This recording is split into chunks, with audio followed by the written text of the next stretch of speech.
We present a New Year program prepared and recorded at Radio Moscow. A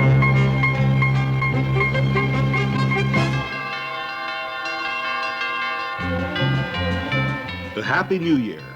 Everyone here at Radio Moscow wishes all of you, wherever you may be, a Happy New Year. Happiness, peace, and prosperity.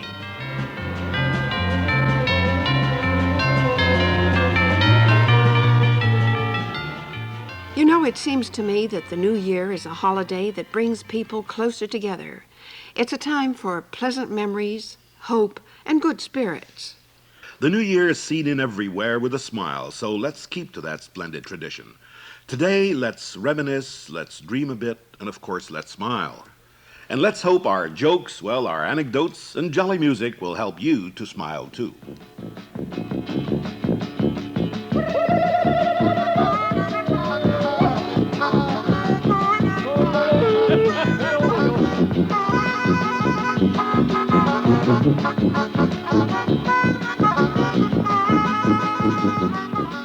Recently, I met the members of the Apologise group, who incidentally are very popular, not only in their native Baltics, but everywhere in our country. I met them under the most unusual circumstances. April 1st is the traditional Day of Laughter in the jolliest city in our country, Odessa. The Apologise group had been invited to these festivities, and I went to Odessa especially to see for myself what all this merrymaking was about. Actually, the occasion can be compared only to, Latin American carnivals, I'd say. I also wanted to breathe the air of Odessa, whose residents claim that this very air is saturated with humor. And did you know that Odessa's residents also claim they're born with a smile, and their first words invariably are, recently I heard this one.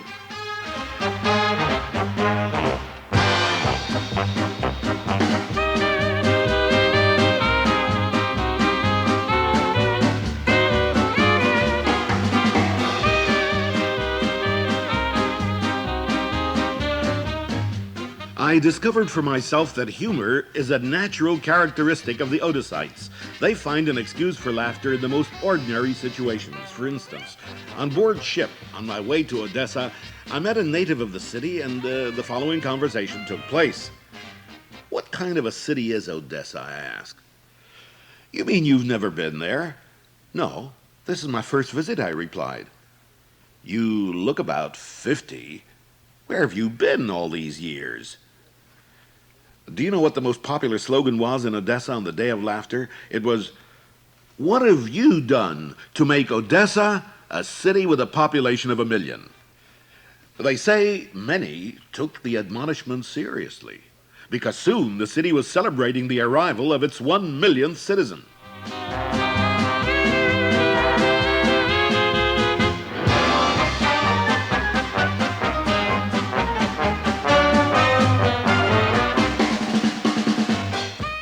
You know, it'd be interesting to know how the jolliest city and the most fun-loving one in the country celebrates the New Year. Well, since the Odessites are firmly convinced that it's just as difficult to live without humor as it is to live without money, and each day without a smile is a day wasted, on New Year's Eve they let go with all their jokes, witticisms, and sallies. Just before the New Year, I read the following advice in one of the city's newspapers. "Just before New Year's Eve, buy a bottle of the cheapest brandy, tuck it away in your bar, and within 20 or 25 years, you'll be the proud owner of a collector's item." But seriously speaking, Odessa's residents celebrate the New Year just as everyone does in our country. A fir tree is a must, and then there's Grandfather Frost, who, just like Santa Claus, is kept busy making the rounds and delivering the gifts to the children and the grown-ups alike. But there are many ways of celebrating the New Year. For many, it's become traditional to make it a family affair.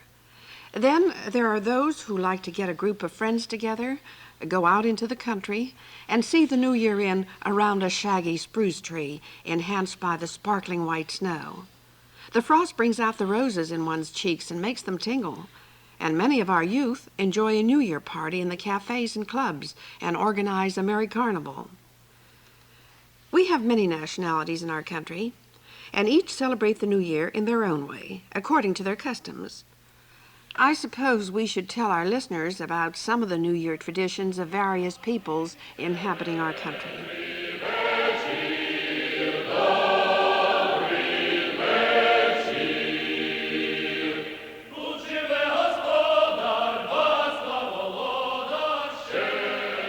That's a Ukrainian folk song which is associated with a New Year custom in the Ukraine, the largest Soviet republic in the western part of our country.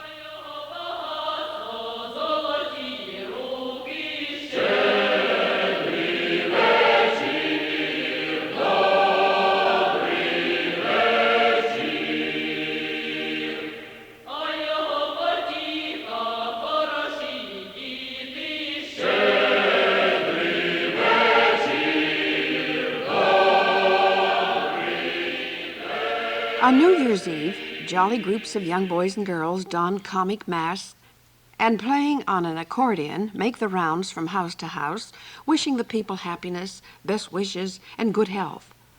Those making the rounds are presented with all kinds of goodies and sweets.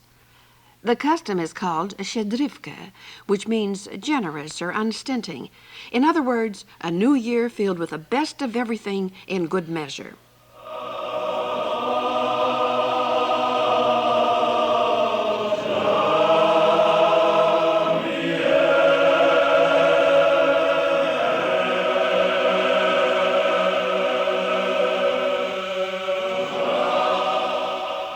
This Georgian song expresses the wish for centuries and centuries of health and happiness.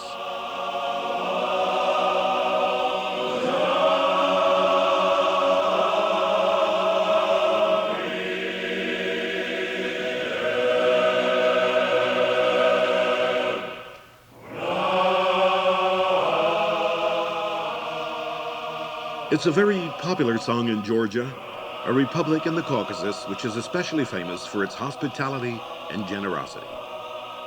On New Year's Eve, you may go to any home, ring the bell, and you're sure to be invited to join the family at the table. The Georgians have another tradition which still exists in the villages. As soon as the clock strikes midnight, several men leap on horseback and ride round the village shooting to let the villagers know that a new year has arrived.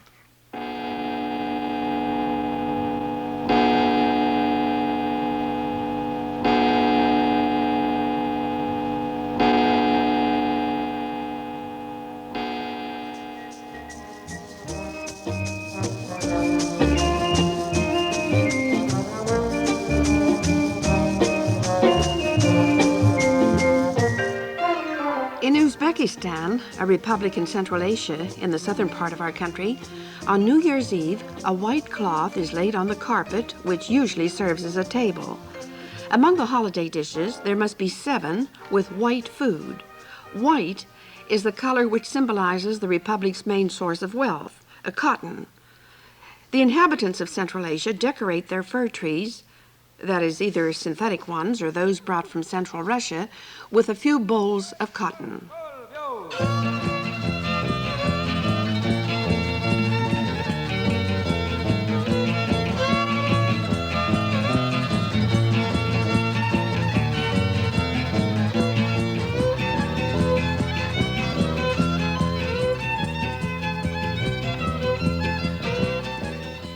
The people in the Baltic republics will be sure to place a plate of peas on the festive table on New Year's Eve. There's a folk belief that the more peas you eat, the less unpleasantness you will have in the new year.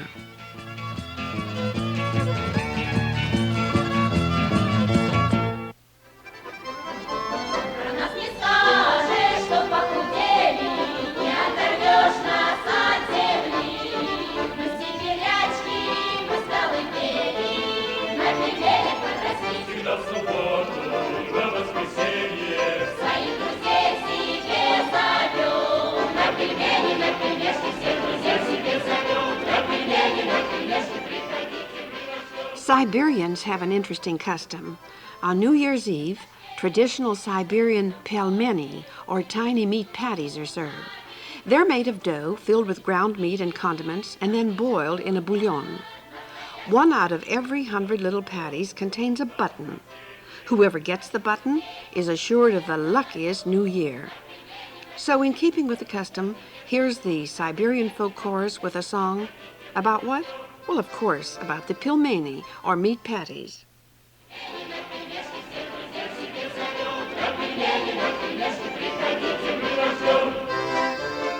This is all very interesting, but what I want to know is, do New Year's wishes actually come true?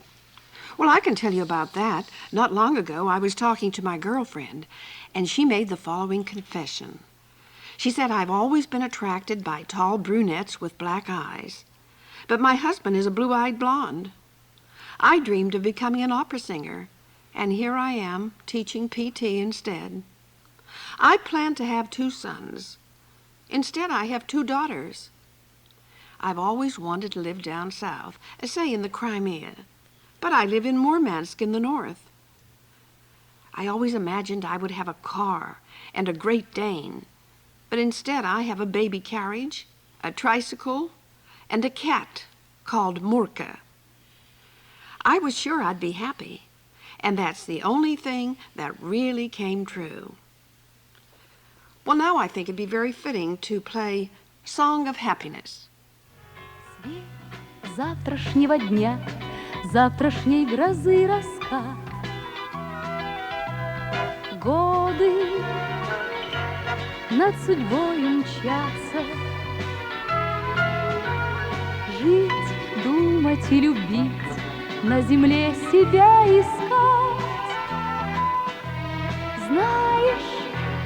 Знаешь, это тоже счастье. Посредине земли, то в дожде, то в пыли, то вблизи, то вдали. Искать и ждать, любить и верить. Где ты? Счастье мое, кружит планета цветная. Где ты?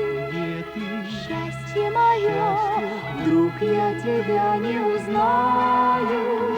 Только кажется мне, верится мне, очень скоро я тебя увижу. Счастье мое.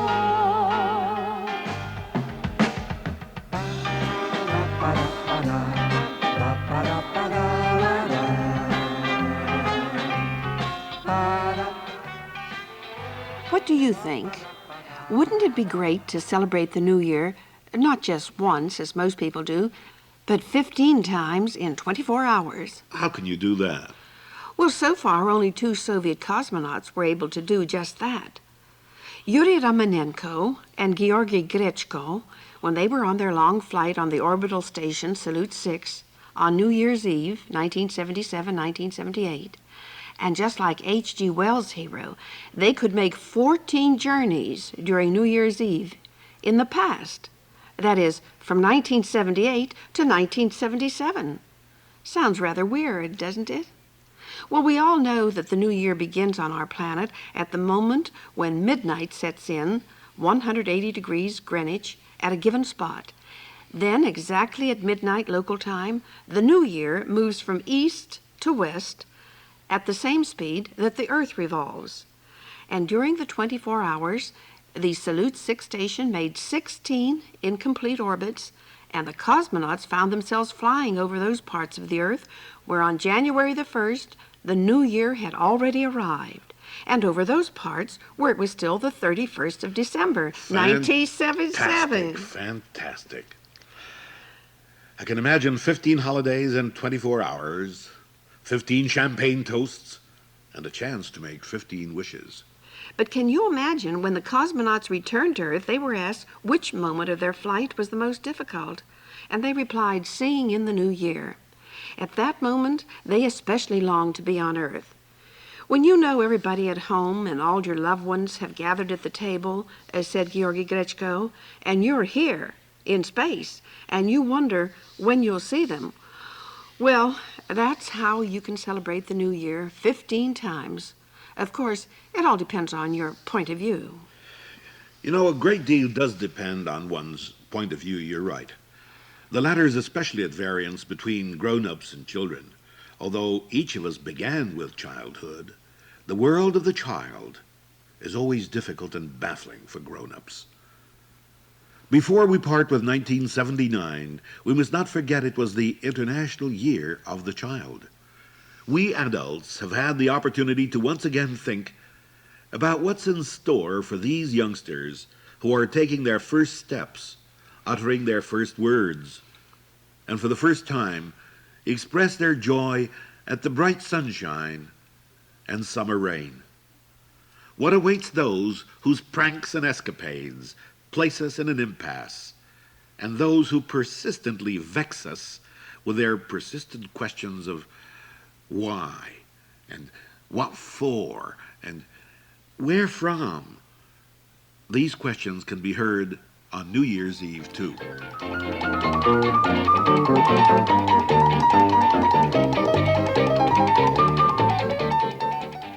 A 3-year-old asked her mother, "Mama, why do they put a stone in every cherry?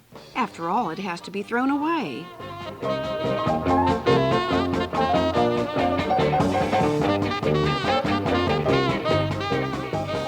A 3-year-old grandson, a typical 20th century child. "Granddad, do they fill horses with gasoline?"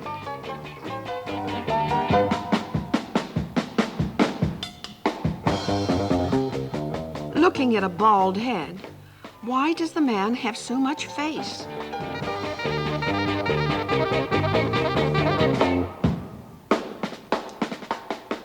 Well, perhaps the rooster will forget that he's a rooster and lay an egg.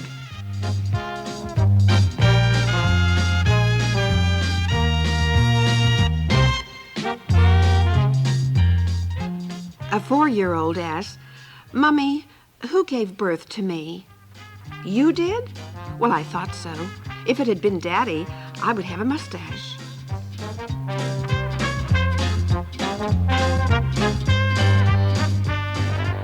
Another dialogue between mother and daughter. Mother, I want a baby sister." "Oh, leave me alone. Don't you know I'm busy?" "Yeah, but you do have days off, don't you?"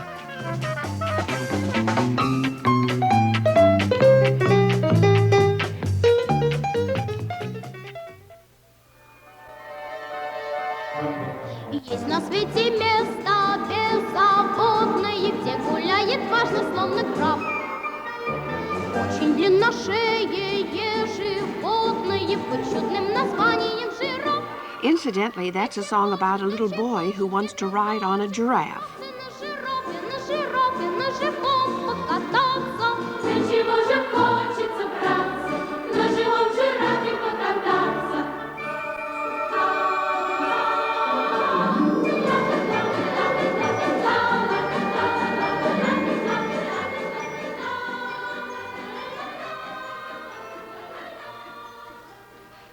Do you know what is the most popular New Year's gift for children?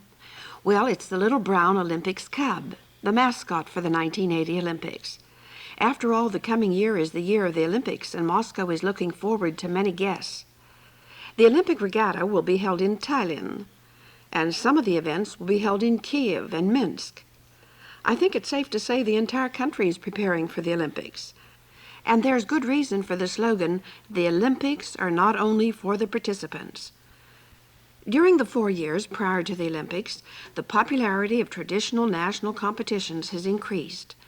There's a children's competition known as Young Hopefuls, a family competition known as Papa, Mama, and Me, and a very unique competition took place last year, the Spartakiad of the Peoples of the USSR, in which 100 million persons participated.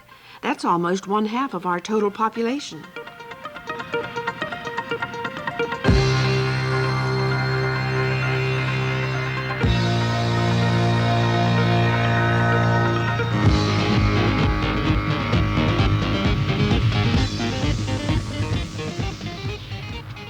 Nevertheless, all these statistics wane when you consider the number of sports fans.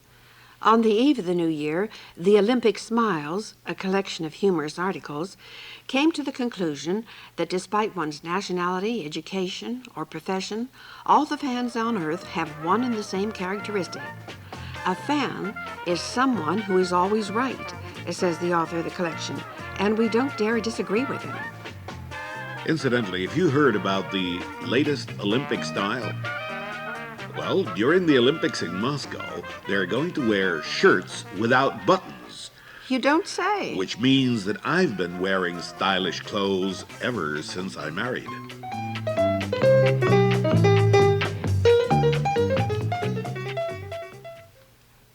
Isn't it time we surprised our listeners?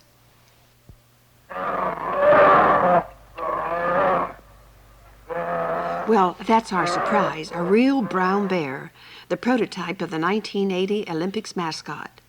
And the bears are very proud of the honor and are planning to take part in merry circus numbers during the Olympics. You probably saw the bears perform in the circus. Their favorite sports are auto and motorcycle racing.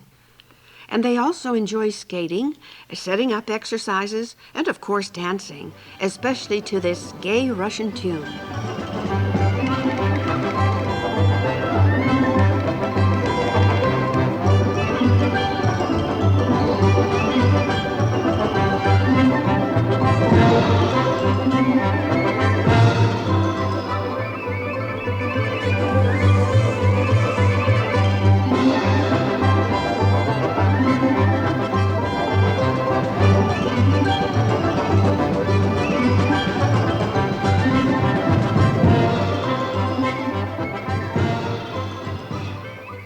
Well, since we've invited the brown bear to the studio, let's listen what he has to say. Well, that's quite clear. However, if you want a translation, here's a rather free translation by one of the most popular writers, a humorist in this country, Mikhail Zvanetsky.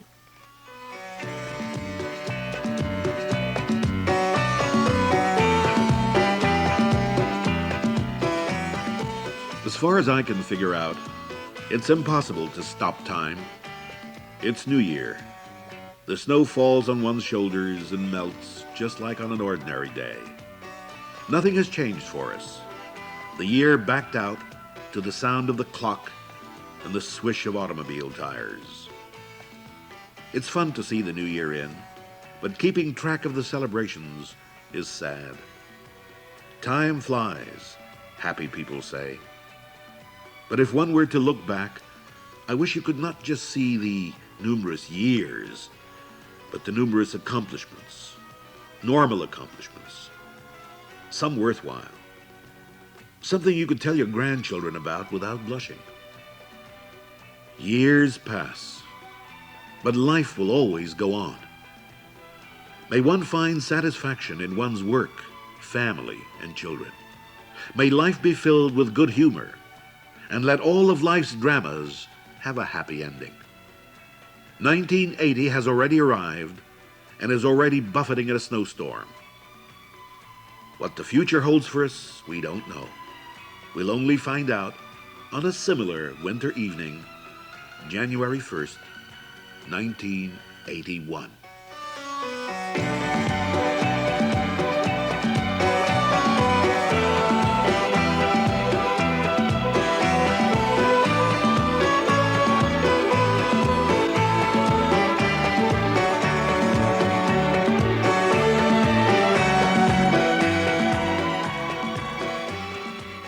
We can only add our good wishes. And in keeping with tradition, let's raise a toast to peace on earth. May the new year bring mutual understanding and friendship among the peoples of all countries. Happy New Year. A Happy New Year to all of you.